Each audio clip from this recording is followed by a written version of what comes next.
welcome back to another episode of Federico Talks Watches. Now, before we get started, I want to thank One Globe Studios. I don't know if you guys noticed or checked out my channel page, but there's a new banner and a new avatar that is coming up as a thumbnail.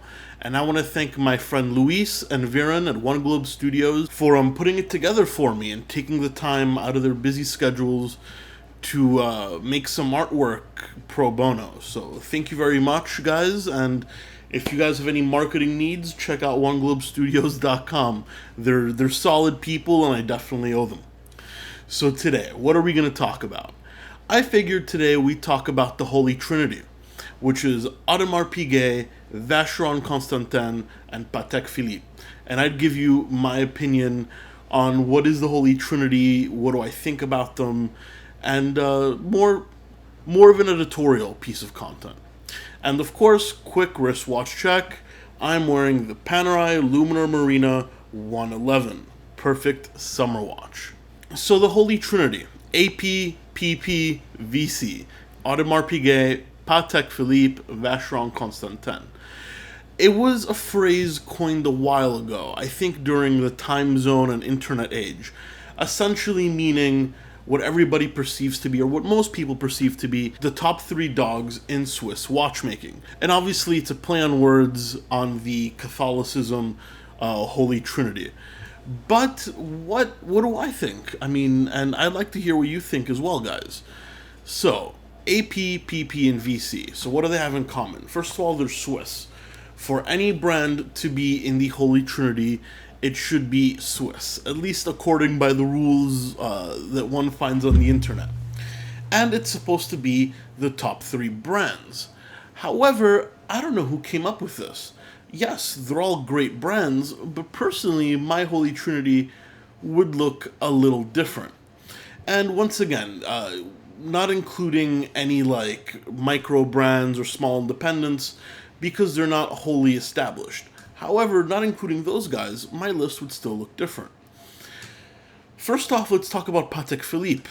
Yes, considered to be the top luxury brand. I think it definitely holds a place in the Holy Trinity.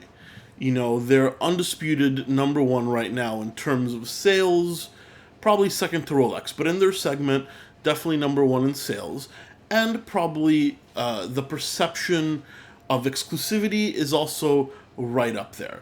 Most watch people would definitely say Patek deserves a spot. But I'm not so sure about Audemars Piguet and Vacheron Constantin. Audemars Piguet has been doing some great things, especially recently, but their brand doesn't have very facets. It's very one-sided. It's all about the Royal Oak and the Royal Oak offshore, kind of. They have very few ladies' pieces, and their other men's pieces don't sell too well. The Millenary, the Jules Audemars, and the Edward Piguet collections, they're pretty insignificant when you look at the AP sales figures. So I think it's a brand that's very, very one-sided. Not to mention, they used to use, just like Vacheron Constantin, they used to use JLC movements. So most of their stuff wasn't even in-house. Now, in-house doesn't necessarily mean better. However, I think a brand like JLC would fit this better.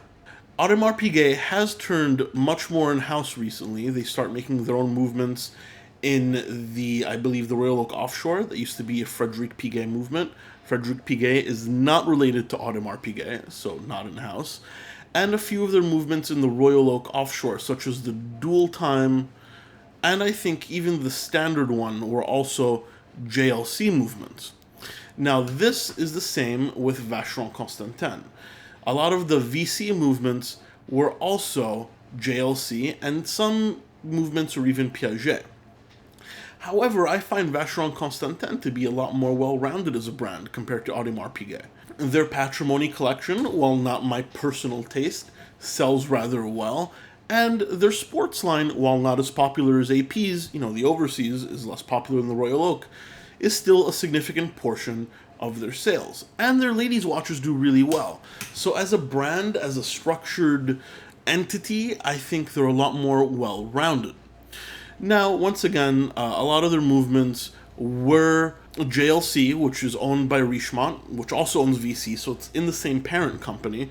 But they stopped doing that, and that was once again in the Vacheron Constantin overseas dual time, and I think even in the standard overseas, those movements were shared by AP and supplied by JLC.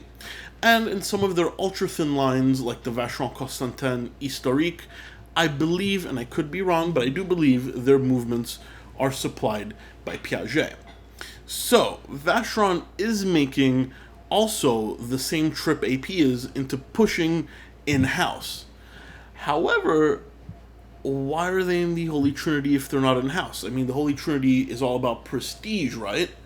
Well, I think the perception of AP and VC is significantly more prestigious than the perception of Jaeger LeCoultre. Now, Jaeger LeCoultre has always been in-house. I don't believe in their entire history they've ever used a movement that they did not make themselves. Have they outsourced parts? Sure they have. But then again, so do most people. But they've always been 100% in-house. However, the perception that they are slightly less prestigious is due mainly to marketing and price points. Vacheron Constantin really only offers the overseas in steel and now the new Cœur d'Île collection, and once again AP only offers their sports models in steel. Whereas JLC, Jaeger LeCoultre, offers their entire collection in steel and in gold. So they're a little less exclusive, but I think as a watchmaker, they have a lot more prestige than both AP and Vacheron Constantin. However, public perception, marketing, price points, they say otherwise. Also, take a brand like Piaget, which is also all gold and, just as expensive as Vacheron Constantin, and they've also been completely in-house. However, they're more of a female brand, even though they make great men's pieces, and their marketing perception, their public perception, isn't quite as developed as Vacheron and AP. So I guess my point is, this Holy Trinity, this idea of the Holy Trinity, is purely based on people's perceptions. It's something invented by watch enthusiasts, and I don't think is necessarily accurate. However, it is interesting that it really has stuck, because the undisputed Holy Trinity, at least in the online world, is Audemars Piguet, Patek Philippe, and Vacheron Constantin. Nobody includes Breguet, Piaget, so it's interesting that it's really stuck that way. But in my mind, my Holy Trinity would be probably Patek Philippe, Jaeger LeCoultre, and I'd take away the Swiss rule and I'd put A. Lange & up there as well. Because I think Lange is arguably, listen, in my mind, they make a better watch than Patek. But I think it is arguably significantly more prestigious than both Audemars Piguet and Vacheron Constantin. However, guys, that's just my opinion. So, what do you guys think of this whole concept of the Holy Trinity? Do you agree with it? I even tried to do some research online, and I couldn't exactly pinpoint who created it, but I'm pretty sure I tracked the origins to like the internet age, the era which time zone started. So let me know in the comments below what you guys think. And once again, thank you so much for sticking around for another episode of Federico Talks Watches. Please don't forget to subscribe, and my new video is going to be about the giveaway, my 10,000 subscriber giveaway. So you're going to want to subscribe so you don't miss that. So, thank you for sticking around, and I'll catch you in the next one. Take care.